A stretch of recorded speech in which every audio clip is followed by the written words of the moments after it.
जी हाँ, तो बीजेपी जीत रही है साफ तौर पर नागपुर में। लेकिन वरुण जी, एक बड़ा सवाल ये कि कब तक इस तरह से ही हर बार चुनाव के पहले इसी तरह की राजनीति की जाएगी? क्या ये मानकर आप चलते हैं कि एक समुदाय का या मुसलमानों का वोट हमें मिल जाएगा, हम एक अलायंस बनाएंगे जिसे आप सेक्युलर अलायंस कहेंगे और फिर वोट मिल जाएगा? क्या वो स्थिति अब बदल गई है?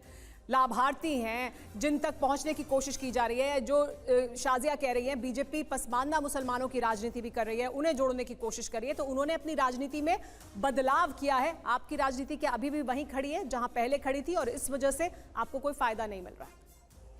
देखिए सुमेरा जी, हमारी राजनीति बिल्कुल वहीं खड़ी है। हमको हिंदू मुस्लिम नहीं करते हैं, हमारे लिए सब इक्वल है, इक्वलिटी पे करते हैं। आपने अभी वेलफेयर स्कीम्स की बात की, लाभार्थी के पहले नहीं आती थी कि वेलफेयर स्कीम्स क्या मोदी जी लाए?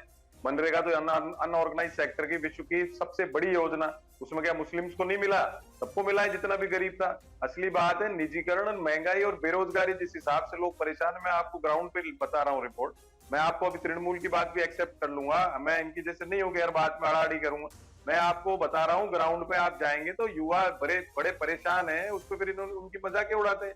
खास तौर से अगर आप मुस्लिम्स की बात कर रहे हो, टॉपिक वही है, तो मुस्लिम युवा तो किसी हाल में बीजेपी के पक्ष में नहीं है। जो आप स्कार्स की बात कर रहे हो, गदर हुआ था और डिवीजन हुआ था, वो लोग तो फिर भी समझदार थी, वो जनरेशन तो। लेकिन आज की तारीख में बीजेपी जिस हिसाब से बात, ये तो प्रतिनिधित्व नहीं देते मुस्लिम्स को, टिकट ही नहीं देते किसी को, तो पागल तो है नहीं जनता। जनता सब समझती है, इनका परसेप्शन। और दूसरा जो इन्होंने जितने भी भ्रष्टाचार पे आरोप लगाए, उनको बीजेपी में ले लेके उनको लाभार्थी दिया है, उनको लाभ दिया। सवाल हर बार पूछा जाता है कि मुसलमानों को प्रतिनिधित्व भी देने की बात नहीं होती, क्या उनका वोट चाहिए ही नहीं? इस पर बात करेंगे। लेकिन सरिता देवी दमदम सीट के बारे में जानना चाहती हैं कि दमदम सीट पर क्या स्थिति है। वो आंकड़ा हम निकालेंगे, शिवी आंकड़ा निकाल कर रखे हैं। पश्चिम बंगाल की दमदम सीट, सरिता देवी जानना चाहती हैं यहाँ की स्थिति, वो बताएंगे। लेकिन आगे बढ़ते हैं, हम बाकी राज्यों की तस्वीर भी आपको दिखाते हैं।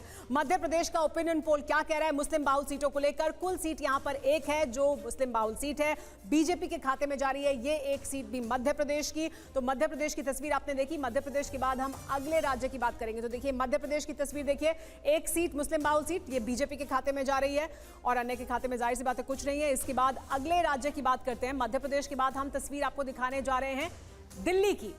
दिल्ली का ओपिनियन पोल क्या कहता है? तो देखिए दिल्ली की कुल सीट एक और ये भी बीजेपी के ही खाते में जा रही है।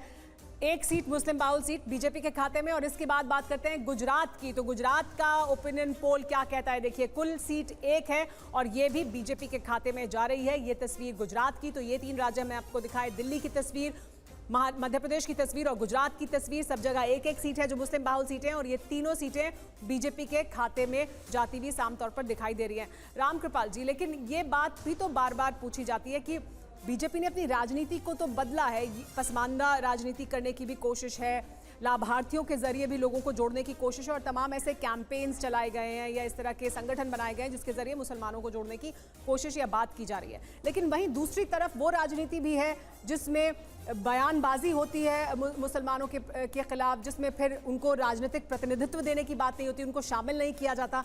ये क्यों है? ये दोनों चीज़ें क्यों एक साथ चलती हैं? निश्चित तौर पर बहुत सही सवाल आपका है। देखिए होता क्या है कि राजनीति हमेशा बांटती है, क्योंकि वोट का जो गणित होता है वो हमेशा बांटती है।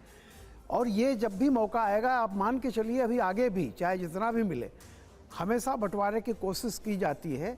लेकिन मैं जो बात कह रहा हूँ कि जो आप भय कभी किसी को दिखाते हैं, तो ये मान के चलिए कि अगर वो उस तरह का संकट नहीं आया उसके सामने, तो एक दिन आपकी पोल खुल जाएगी। तो समाज में क्या होता है, देखिए बहुत सारी चीज़ें जिस तरह हम लोग देखते हैं ना, हम भी गांव में रहे हैं, हम लोग हमेशा गांव में रहते हैं। माहौल विषाक्त कब होता है? जब इस तरह का कोई माहौल होता है, चुनाव का आएगा या कभी मंदिर मस्जिद का होता है, तभी होता है। आम नागरिक जो है, चाहे वो हिंदू हो मुसलमान हो, वो अपनी दिनचर्या में, सामान्य दिनचर्या में कम्युनल इस तरह से नहीं सोचा करता है। देखिए, और जो मैंने एक बात आपसे कही, आप ये सोचिए कि जिस गरीब महिला, चाहे वो हिंदू हो मुसलमान हो, जिसके घर में इज्जत घर से लेकर के रसोई घर दोनों मिला है उसकी जीवन में, और रसोई घर में राशन भी उसको मिल रहा है, आज कोई भी चीज़ वो कुछ तो सोचेगी ना कि हमारा किसी ने छीना है या हमको दिया है। अगर किसी ने दिया है किसी को तो भले वोट न दे। बड़ी बात आप कह रहे हैं रामकृपाल जी कि अगर आप डर दिखाएंगे लेकिन वो हकीकत में आपके जीवन में वो डर या उस तरह की कोई घटना नहीं होगी तो फिर मोह भंग होगा उस वोटर का और वो फिर उस ओर जाएगा जिनसे आप उन्हें डरा रहे थे दरअसल, क्योंकि ऐसा कुछ हुआ नहीं है। इस पर बात करेंगे वरुण जी से।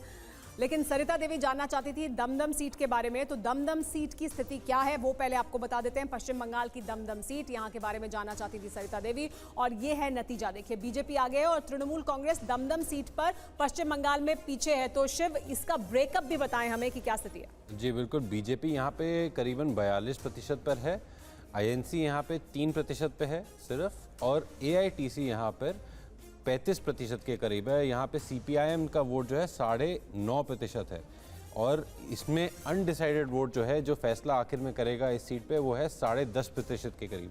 सो अभी बीजेपी आगे है लेकिन ये सीट काफ़ी टक्कर वाली है।